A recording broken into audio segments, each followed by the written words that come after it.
Vítajte pri ďalšom dieli podcastu Zväzu slovenského lyžovania.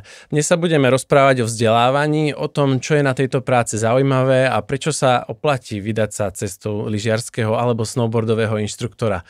V štúdiu tu mám so sebou aj dvoch skúsených lektorov a zároveň inštruktorov, Lenka Keselá a Marek Didek. A príjemný dobrý deň prajem. Ďakujeme za pozvanie. A poďme si povedať o tom, čo je naozaj na tejto práce to, prečo to aj vás prilákalo, ale ešte predtým sa skúste predstaviť. Tak možno Lenka, ty začni. Ďakujem. Takže volám sa Lenka Keselá, mám 27 rokov a čo sa týka inštruktorovania, už sa tomu venujem vyše 10 rokov a lektorom som myslím 8. A teda som lyžiarsky lektor, inštruktori sme obidva aj lyžiarsky, aj snowboardový. A čo sa týka mojej bežnej práce, tiež sa venuje lyžovaniu, manažujem lyžiarsku školu. Marek, ty? A v podstate ja, čo sa týka inštruktorovania, venujem sa tomu, že je to 20 rokov, 20 plus dokonca, bolo minulú sezónu. A čo sa týka lektorovania, podobne ako Lenka, 8 rokov. A čo sa týka mojej bežnej práce, pracujem ako content manažer na Zväze slovenského lyžovania. V podstate to lektorovanie je také vzdelávanie tých inštruktorov a vychovávanie nových lyžiarskych inštruktorov. A ako ste sa možno že dostali aj k tejto pozícii? A čo sa týka toho lektorovania, ja som si po veľa rokoch spravil kurz 2. stupňa. Ja som nikdy nemal nejakú ambíciu, že sa stanem lektorom alebo niečo podobné. Doviedol ma k tomu kamarát, povedal, že poď spravíme si 2. Tak som si spravil 2 a však poďme si spraviť 3. My sme spravili 3, spravili sme akože všetky tie ostatné kurzy, ktoré k tomu bolo treba. A vtedy bola taká doba, že tých lektorov nebolo až toľko, takže tie dvere boli otvorené, my sme sa prihlásili a nejak nás tak trošku otestovali a povedali, že dobre, budete lektorovať, takže niečo sme si museli naštudovať a vydali sme sa týmto smerom. Akože keď som skúsil prvý ten kurz, tak som si povedal, že tak toto chcem robiť, že to je akože super job. Super, a Lenka, teba čo na tom chytilo? A ja musím povedať, že mám úplne opačný prípad ako Marek. Ja som chcela byť lektor od prvého dňa, kedy som prišla na svoj prvý kurz. A ja som z pretekového backgroundu, čiže už na ten kurz som prišla s relatívne dobrými lyžiarskými schopnosťami, takže mi to išlo pomerne ľahšie ako bežným turistickým lyžiarom, ktorí prídu. A aj lektori to videli, že teda mám ten potenciál a hneď aj ja som mala ten záujem a vtedy boli také uniformy, že lektori mali na nohe napísané, že lektor. A to, keď som uvidela, to bolo, že toto ja chcem dosiahnuť a presne za tým som išla. Jasné. A zároveň ste aj inštruktormi a v podstate to je tá práca, ktorú asi väčšina ľudí pozná zo svahov, že vyučujete to lyžovanie alebo snowboarding. A pamätáte si možno ešte na svoje tie prvé nejaké lekcie, ktoré ste dávali? Ja si ju pamätám úplne presne. Ja mám tu pred očami, to bol taký 120-kilový Rus. Som mal 16 rokov, alebo jak 17, to si úplne, mám to pred očami, jak som ho nevládal zdvihnúť, no, takže ja si to pamätám. Takže je to aj náročná práca. Jasné, fyzicky určite. Akože keď pominieme to dvíhanie tých ľudí, tak akože celý deň byť na tom svahu v mraze, v lyžiarkách, s lyžami, s tými závažiami, takže fyzicky je to veľmi náročná práca. Lenka, ty? Ja si taktiež na svoju prvú lekciu spomínam, našťastie to boli 2 malé dievčatá, ktoré už relatívne vedeli lyžovať, takže to bolo trošku príjemnejšie. Ale áno, tie začiatky sú také, že človek je v podstate kvázi hodený do vody. Síce má ten kurz, ale prvýkrát vidí toho reálneho človeka, prvýkrát tam je sám, prvýkrát na ním nikto nestojí, takže je to veľký zážitok. On si človek možno, že väčšinou myslí, že je to práve o tej práce s tými deťmi, ale sú tam určite aj dospelí ľudia. Viete to možno, že nejako tak porovnať, že koľko je percent alebo cca detí versus dospelých? Na Slovensku, môžem sa vyjadriť teda k našej škole, tam by som kľudne povedala, že 90% sú deti. A vo všeobecnosti na Slovensku si myslím, že je taký trend, že skôr tie deti, skôr tí úplní začiatočníci. A čo sa týka zahraničia, aj myslím si, že Marek bude vedieť lepšie povedať, lebo má bohaté skúsenosti, ale tam sú aj tí pokročili a je tam myslím, že aj oveľa viac dospelých. Je pravda, že ten trend na Slovensku je taký, že tí ľudia rozmýšľajú tak, že oni sa chcú naučiť, že tie základy a že ten zvyšok, že buď im už nebude treba, alebo že nejak akože už to zvládnu sami. Takže sú to väčšinou tie deti, alebo sú to dospelí, ale že absolútni začiatočníci, že beginnery, že v živote nevidel lyže, alebo skúsil to raz a vôbec mu to nešlo, tak si kúpil, že 2 hodiny napríklad. Hej? Takže, ale sú to väčšinou deti. Ale záleží od školy, záleží od strediska. Môže to byť 80, 20, 60, 40. Je to také individuálne. Jasné. A čo je možno také, že prečo túto prácu vykonávate, alebo čo vám možno dala tá práca na svahu a práca s ľuďmi a pri lyžovaní a snowboardingu? A pre mňa bola priorita, keď som si robil ten kurz, že budem málo učiť a budem veľa lyžovať. Akože absolútna, to bola priorita. Ono to tak aj bolo zo začiatku, hej, ale postupom času, ako som dospieval a tak ďalej, som si akože na tej práci našiel takéto svoje, že odovzdávanie jednak tých skúseností, ale my tým ľuďom odovzdávame rady, hej, že rady, ako sa zlepšiť. My tých ľudí motivujeme, robíme z nich lepších lyžiarov, robíme z nich lepších ľudí a snažíme sa ich nejakým spôsobom do toho lyžovania vtiahnuť, aby tam už ostali. Aby si nepovedali, že dobre, tak vyskúšal som si tú lekciu a tak za 10 rokov zás. Že my chceme, aby tí ľudia sa naučili lyžovať a prišli znova. Nie je úplne podstatné, aby si tú lekciu znova kúpili. My budeme radi, lebo však ten priestor na to zlepšovanie tam je vždy. Nech je to akýkoľvek lyžiar, či expert alebo začiatočník, ale my chceme, aby sa vrátil do strediska, aby lyžoval, aby si to užíval. Je to taká tá ultimátna odmena pre toho inštruktora, keď naozaj vidí, že ten človek sa do toho zamiloval a pokračuje. Určite áno. Keď sa tí ľudia vracajú, keď tí ľudia prídu a povedia, že tohto inštruktora som mal minule, chcem ho zase. Myslím si, že to je fantastické počuť pre toho inštruktora a samozrejme aj keď človek vidí na tom svahu pokrok alebo aj niekoľko dní za sebou nevidí a potom zrazu sa to zlomí a vidí ten pokrok, tak to sú fantastické momenty. A samozrejme je to práca vonku, v prírode, čerstvý vzduch a celá tá komunita sú ľudia s podobným zmýšľaním a nevymenili by sme ich za iných. Jasné. A určite aj sú tam aj nejaké náročné veci, aspekty tej práce, predsa len je to s ľuďmi, ale možno, že kebyže sa zameriame na také tie pozitívnejšie, tak máte nejaké také zážitky, že ste zažili proste fakt, že super feedback alebo od tých klientov, že vám niečo takéto vrátili späť? Jasné, akože tých feedbackov je veľa, v drvivej väčšine sú pozitívne, niektoré sú že extrémne pozitívne, že tí ľudia fakt, hlavne tí dospelí, že keď sa zlomia v sebe nejakú takú tú myšlienku, ktorú má, že mne to nepôjde, že oni si napríklad kúpia tú lekciu, ale sú presvedčení o tom, že im to nepôjde. Toto je vec, ktorú my rozbijeme do 15 minút na tej lekcii. Že sa je taký psychológ. Taký psychológ, no, že oni si myslia, že ak tam dlho to bude a čo tam nie. My proste hneď ani nemusíme obuť tie lyže a my s tými ľuďmi pracujeme hneď od začiatku. My proste potrebujeme tých ľudí namotivovať tak, aby tá lekcia mala nejaký flow, aby to proste nebolo o tom, že my tam budeme teraz 2 hodiny stáť a nepôjde nám to. Takže my tých ľudí, keď ich presvedčíme, oni sa zlomia, im to zrazu pôjde a potom vidíš na tých ľuďoch proste tie oči, jak sa rozžiaria, jak mu to zrazu ide, jak chce. Takže preto tie feedbacky sú väčšinou pozitívne, lebo tí ľudia v sebe objavia niečo také, čo doteraz ešte nemali. Lenka, ty? Presne tak, súhlasím. Aj to, že vlastne čím viac sa tí ľudia zlepšujú, tým viac si to lyžovanie užívajú. Myslím si, že môžem nazvať my dobrí lyžiari, keď ideme na vleku, tak niekedy sa tak pozriem na tých ľudí a vravím si, že títo ľudia možno ani nevedia, že aké príjemné to lyžovanie vlastne môže byť, že aký veľmi skvelý zážitok to môže byť. A tým, že ich k tomu priblížime, tak to je určite fantastický pocit. A ešte jedna taká moja súkromná drobnosť mňa vždycky ešte o trošku viac poteší, keď na snowboardovej lekcii je človek spokojný tým, že to je nástroj, v ktorom som nie veľmi zbehla, tak to je ešte pre mňa ako také malé plus, že teda aj na to snowboarde som to zvládla.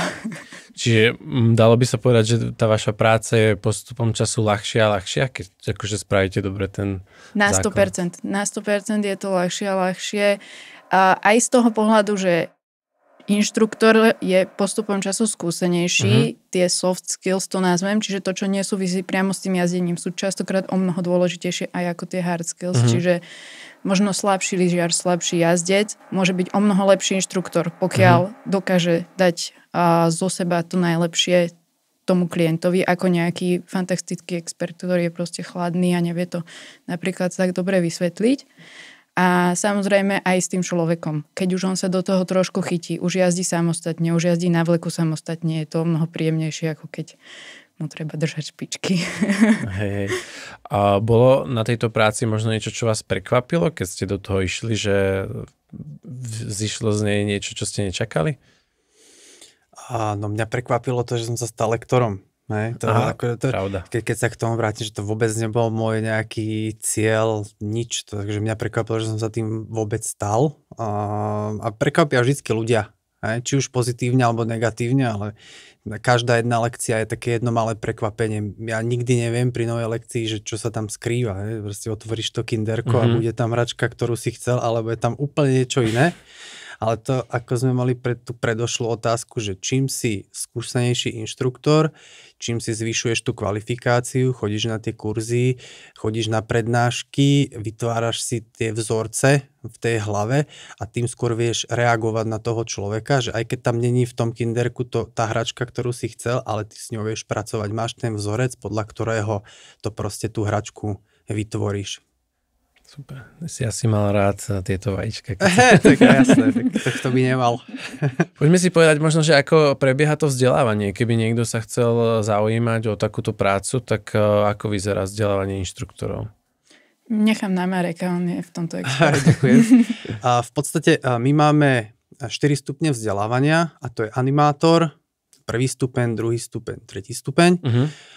Či lyže, či snowboard. Tento rok budeme mať aj novinku animátor snowboardingu. To znamená, že človek, pokiaľ má 18 rokov, môže sa prihlásiť na 1. stupeň. A je to v podstate level, kde ten človek sa naučí pracovať s človekom v takých nejakých tých pomalých oblúkoch. To znamená, že ukázať mu, čo sú lyže, čo je viazanie, ako sa to obúva, ako sa čistia lyžiarky, ako sa viazanie vyzúva, ako sa postaviť na lyže, prvý zjazd, prvý pluh, prvá zmena smeru, čiže oblúky, jazda v pluhu, jazda v paralelnom postavení a tak ďalej. Takže také tie základy. A to je presne to, o čom sme sa bavili, že to je presne to gro tých klientov, ktorí k nám chodia, že to sú tí začiatočníci alebo ľudia, ktorí majú absolútne nízke znalosti o lyžovaní. A potom sa dá ísť na 2. stupeň. To je už v podstate také dynamickejšie jazdenie, carvingové oblúky, dlhé, krátke, jazda v off-piste. Jazda v off-piste je v podstate jazda mimo upravovanú zjazdovku. Hej? A potom je 3. stupeň, čiže majstrovská trieda, to je ten najvyšší. To, že proste tam sa rodí kvalitný inštruktor, ktorý v podstate ovláda všetky terény, hej? Čiže bubny napríklad, jazda v parku, taký základný freestyle, jazda na strmej zjazdovke a podobne. Jazda v bránach napríklad, hej. A potom je tu ten animátor lyžovania, tzv. Prípravný kurz. To je v podstate pre ľudí, ktorí ešte nemajú 18 rokov, čiže od tých 16 do 19 rokov. A tam sa v podstate naučia to, že je to taká skrátená verzia tej jednotky. To znamená, že naučia ľudí lyžovať aspoň po pluhový oblúk. Hej, ale sú to v podstate ľudia, ktorí by mali vykonávať svoju prácu len v lyžiarskej škôlke. Že oni by reálne nemali prísť na zjazdovku a vyučovať. Mali by to byť takí pomocníci v tej lyžiarskej škole alebo škôlke a pomáhať tým inštruktorom, ktorí tam sú. Čiže prevažne práca s detičkami malými. Hej? Ako funguje v podstate to prihlasovanie možno do týchto kurzov? Že dá sa ísť rovno na ten najvyšší stupeň alebo sa to úplne neodporúča? Ani sa to neodporúča, ani sa to nedá. Hej, že tá postupnosť tam je daná, že 1, 2, 3. Hej, ono po každom tom kurze treba mať akože absolvovaných aj niekoľko hodín v tej lyžiarskej škole, ktorá by tá lyžiarská škola mala potvrdiť, že áno, tento inštruktor u nás odrobil 100 hodín napríklad, hej, a my vieme, že on tú prax získal. A vlastne počasie sa môže zase prihlásiť na ten 2. stupeň. Hej. Tam sa zase naučí nové tie skills, zase nazbiera nejaké skúsenosti v lyžiarskej škole a môže ísť zase na vyšší stupeň. Ako to funguje s uplatňovaním v tých lyžiarských školách? Možno, Monika, ako to bolo u teba? Tak lyžiarske školy berú vlastne, mali vybrať ľudí, ktorí majú nejakú licenciu, alebo nazvem to nejaký papier, lebo z animátorského kurzu sa to nevolá licencia, ale certifikát. A naša konkrétne škola, ak môžem povedať, tak naozaj si na toto veľmi potrpíme, že naozaj všetci tí ľudia musia prejsť vzdelávaním, pretože to je pre nás ako lyžiarsku školu, ako zamestnávateľa jediná záruka, že ten človek naozaj vie, čo na tom svahu robí a že ja ako nejaký manažér alebo nadriadený viem, že proste tomuto človeku dám dieťa, pošlem ho niekde na hodinu na svah a viem, že sa nič zle nestane a že proste bude tú prácu vykonávať správne, či už technicky, alebo aj z tých ostatných aspektov a že ten klient príde a bude spokojný a hlavne bude za tú lekciu chcieť zaplatiť. Jasné. Takže na základe nejakej nadobudnutej licencie. Je tých inštruktorov dosť, alebo tie lyžiarske školy by chceli stále ďalších a ďalších? Nie je ich dosť. Ja som nikdy nezažila, že by nejaká škola povedala, že má dosť, takže stále by chceli ďalších a ďalších. A samozrejme je to sezónna práca, je to do veľkej miery práca, ktorá sa odvíja od počasia, od rôznych víkendov, prázdnin, čiže sú tam také návalové časy, kedy teda tých inštruktorov treba o mnoho viac. Sú tam potom samozrejme také pokojnejšie obdobia, kedy ich netreba toľko, ale určite stále ich treba viac a viac. Je nejaký rozdiel, alebo teda aký je medzi vzdelávaním lyžiarov a snowboardistov? V zásade veľký a v zásade žiadny. A v podstate to vzdelávanie je rovnaké ako pri lyžiaroch, tak pri snowboardistoch. Jediné, čo sa tam mení, je v podstate tá metodika. Že tam sú lyže, tam je snowboard. Ale v podstate je to isté. Tam, čo sa týka vedenia tej lekcie alebo toho kurzu, je to úplne rovnaké. Len je to iný nástroj. Jasné. Lenka, ty si možno spomínala, že ten snowboard asi som vycítil, Ja som, teda pokiaľ človek chce absolvovať 3. stupeň, tak okrem teda všetkých ostatných stupňov na svojom nástroji musí mať ešte minimálne aj absolvovaný 1. stupeň na nejakom druhom nástroji, čo je bežne teda snowboard pre nás lyžiarov, prípadne môže to byť napríklad aj bežky, hej, samozrejme niečo, čo vzdelávame. A potom ešte spomeniem, je tam aj Alpin kurz, to je lavinový kurz. No a my samozrejme všetci to máme absolvované, tento snowboardový kurz, aby sme vôbec mohli mať teda status lektora, ale minulú sezónu som mala taký pocit, že na tom snowboarde sa necítim úplne komfortne, tak som sa z vlastnej vôle rozhodla tento kurz absolvovať ešte jedenkrát, takže mám taký priamy zážitok z toho a musím potvrdiť presne, čo Marek vravel. Čo sa týka tej organizácie toho kurzu, toho, jak to prebieha, je to v podstate veľmi podobné, tí lektori to vedú do veľkej miery úplne takisto, ako by som ja viedla ten lyžiarsky. Jediné, čo iné je, že proste stojíme bokom nerovno. Jasné. Aké možno, že výhody prináša to aj v rámci nejakého medzinárodného kontextu, keď sa to človek rozhodne absolvovať práve pod vzdelávaním Zväzu slovenského lyžovania? A v podstate tú licenciu, ktorú my vydávame, tá je platná v Európe a dá sa s ňou uplatniť aj vo svete. Akože ja osobne mám našu licenciu, pracoval som v Austrálii, pracoval som v Japonsku, ja som nikdy nemal problém, že by niekto nejakým spôsobom povedal, že ty máš licenciu zo Slovenska, že to neberieme vôbec. Práve že čím vyšší level to je, čím vyššia licencia, tým je tým školám v zahraničí jasné, že tým je to lepší inštruktor. A skôr by som povedal, že nie je to ani tak o tom, že ako by som to povedal, že skôr je to o tom, že čím vyššia licencia, tým lepšie. Že bol by skôr problém, nie že je tá licencia zo Slovenska, ale že je jednotková, že je to tá najnižšia. Že takých žiadostí v tých lyžiarskych školách v zahraničí majú, to sú obrovské množstva. Takže oni si tiež vyberajú a preto si radšej povedať, tak ja chcem radšej trojkového ako jednotkového. Takže podľa mňa je to skôr o tom, že akú vlastním licenciu. Takže čím vyššie, tým lepšie. Čiže potom sa teoreticky z toho dá spraviť aj celoročná práca, keď niekto... Máme niekoľkých takých kolegov, ktorí takto fungujú už roky. Super. A pre koho je možno, že vhodné toto vzdelávanie, alebo že kto by do toho mal ísť, kebyže sa mu napadne, že sa chce stať inštruktorom, či už lyžiarským alebo snowboardovým? Určite to fantastická vec pre študentov, či už stredných alebo vysokých škôl, pretože presne to vyplní tie víkendy, tie prázdniny, vtedy, keď tých inštruktorov treba v tých školách. A čo sa týka možno nejakých technických zdatností, tak aby sa tí ľudia teda nebali, úplne dostačujúce je, keď na lyžiach napríklad paralelne dokážu zlyžovať červenú zjazdovku, nepotrebujeme, aby boli pretekári alebo aby jazdili nejaký veľmi pokročilý carving, minimálne na ten prvý stupeň, teda lyžiarsky, je úplne dostačujúce, že vedia jazdiť spolu nohami.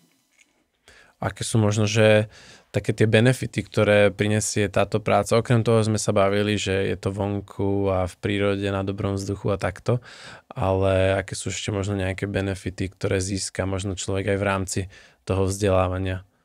Stane sa súčasťou obrovskej komunity inštruktorov snežných športov, keďže tam rátame nielen lyža, snowboard, ale čokoľvek iné. Je to úžasná partia ľudí, ktorú stretne a nielen v rámci toho svojho strediska, ale v rámci celého Slovenska, v rámci celého sveta. Že kdekoľvek človek príde a povie, že je inštruktor, či je to vo Švajčiarsku, v Amerike, hoci kde, stretne iných inštruktorov, to je automaticky prepojenie tých sociálnych väzieb. Takže toto je podľa mňa to. Nie len na tom kurze samotnom, že či tí adepti a lektori, to je taký ten prvý styk, ale potom aj tí inštruktori medzi sebou v rámci už toho svojho pôsobenia. A máte možno, že alebo poznáte zo svojho okolia viacerých takých ľudí, ktorí možno začali ako animátori a fakt, že im to nedalo a posunuli sa až na tú tretí stupeň, ako ste vy?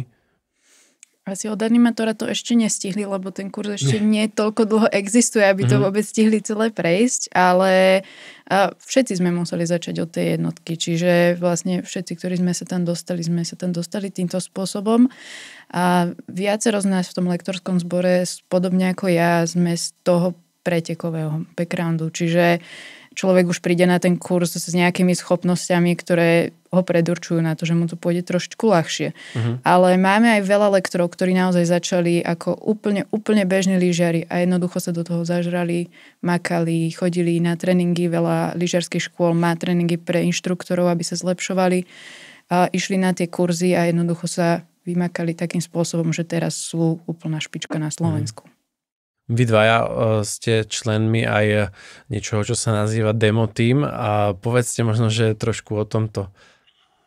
Demo Team, keby sme to akože tak v skratke a laicky chceli povedať, je synchronizované lyžovanie, ale synchronizované lyžovanie v skupine. To znamená, že je nás 6 a my sa v podstate postavíme na zjazdovku a v nejakej formácii zlyžujeme zo štartu do cieľa. My to chceme akože priblížiť divákom. Takže také ako synchronizované plávanie v podstate na svahu. Veľmi podobné, áno. Akorát sa to deje, že je to o mnoho dynamickejšie, o mnoho rýchlejšie, o mnoho nebezpečnejšie. A v tomto sa vám už aj podarili nejaké pekné zážitky, respektíve aj výsledky dosiahnuť? Áno, vlastne ten originál toho nápadu to vôbec založiť bol, keď sme znovu obnovili tradíciu šlusovky, alebo teda majstrovstiev slovenských lyžiarskych škôl, kde táto disciplína je ako súťaž pre normálne lyžiarske školy, kde lyžiarske školy postavia svoje demo týmy a aby teda sme im išli príkladom, tak aj my sme postavili demo tým. A minulý rok sme sa rozhodli, že to chceme posunúť ďalej, že to chceme využiť, lebo naozaj sme výborná partia. Myslím si, že môžem povedať, že nám to aj veľmi dobre ide. Takže sme absolvovali majstrovstvá Českej republiky, tam sme ako demo tým vyhrali a následne sme sa zúčastnili IFSI kongresu, čo je medzinárodná organizácia, ktorá zastrešuje inštruktorov snežných športov a tam sme vlastne mali také demonštračné jazdy. A boli tam týmy z celého sveta a naozaj sme sa stretli ako s veľkým uznaním a veľa, myslím si, že ľudí za nami prišlo a povedali, že sme z tých všetkých krajín, ktoré tam boli úplne najlepší. Takže to bolo zadozučinenie. Áno, a samozrejme nás to aj teda postavilo na tú mapu tých krajín, ktoré sa tomuto venujú a ktoré teda majú do tohto čo povedať k tomu inštruktorskému vzdelávaniu. Super, že v podstate v rámci celého toho procesu, keď sa človek prihlási na to byť inštruktor a prechádza si tými stupňami a nachádza tú komunitu, ako ste aj spomínali, tak vlastne z toho môže vzniknúť aj až niečo takéto, takže to je paráda. A keby niekto chcel úplne začať od toho začiatku, tak čo treba robiť, ako kde sa prihlásiť, za kým ísť? A v podstate všetky informácie máme na webe Zväzu slovenského lyžovania v záložke vzdelávanie. Je tam takisto mail na manažérku vzdelávania a Ďulackovú, takže kľudne, kto by chcel nejaké doplňujúce informácie, kontaktovať ju, ale vrajím na stránke sú všetky prihlasovacie formuláre, všetky informácie, stačí sledovať naše sociálne siete, Facebook, Instagram, v podstate tie kampane teraz začínajú, takže všetky podstatné informácie sa dozvedia tam. Myslím si, že je to celkom ľahko a prehľadne nájditeľné. Je teraz ešte ten správny čas stihnúť v podstate tú nadchádzajúcu sezónu? Určite, je akože relatívne stále kope času, je začiatok októbra, tie prihlášky myslím, že budú otvorené do konca novembra, keďže kurzy začínajú v úvode decembra v Jasnej, ale podľa mňa majú dostatok času na premyslenie si, na zohnať si nejakú tú výbavu, čiže lyže, lyžiarky a podobne. Ja len odporúčam, že premýšľať čím skôr a prihlasovať sa čím skôr, aby si to nenechávali na poslednú chvíľu. Akože hľadanie ubytovania a podobných vecí je to vždycky lepšie dopredu, je to vždycky o niečo lacnejšie, ako potom na poslednú chvíľku hľadať, zháňať a vybavovať takže tak. Je to aj pre ľudí, ktorí, ako si možno spomínala, že si z toho pretekárskeho pozadia, tak naozaj, že netreba byť úplne, že taký skilled lyžiar alebo snowboardista a zvládne to človek? Určite to zvládne úplne bežný lyžiar. A tých pretekárov, ktorí chodia na tie kurzy, je možno 10%, poviem. Čiže zvyšok 90% tých našich kurzantov sú úplne obyčajní ľudia, ktorí majú radi lyžovanie, 2-krát za rok idú na rodinnú lyžovačku. S týmto sa to úplne v pohode dá zvládnuť. Samozrejme, ten človek musí byť pripravený na to, že je to nejaká výučba, nie je to iba také, že tam prídu a dáme im papier, niečo do toho musia oni investovať, a aj psychicky, aj fyzicky, ale prešlo našimi rukami veľmi veľa kurzantov, inštruktorov, takže dá sa to úplne v pohode zvládnuť. Asi aj finančne si treba pripraviť, že to trochu niečo stojí. Jasné, v úvode je tako, že tá finálna suma sa môže zdať vysoká, ale tie hodinové mzdy alebo tie výplaty toho inštruktora sú celkom dobré. To znamená, že pokiaľ učím nejak priemerný čas v tom mesiaci, ja dokážem to reálne splatiť za december, ten celý ten kurz. Hej? Takže podľa mňa netreba sa toho vôbec obávať, pokiaľ si ho urobím a chcem reálne aspoň pár hodín odučiť, tak tá návratnosť investície je veľmi rýchla. A ten kurz má platnosť viacero rokov? Kurz má platnosť 4 roky, to znamená, že po 4 rokoch treba prísť ku nám na doškolovák, to je vlastne, ten trvá 2 dní, väčšinou je to sobota, nedeľa, kde nejakým spôsobom si ten človek obnoví to, čo sa učil na tom kurze. To je dosť podstatná vec, veľa ľudí si myslí, že to netreba, že na čo tam budem chodiť, ale keď prídu na ten doškolovák a v podstate majú lyžovať tak, ako my si predstavujeme, alebo čo hovorí metodika, tak si tak povedia potom víkende, že nakoniec dobre, že som tu bol, lebo som úplne všetko zabudol.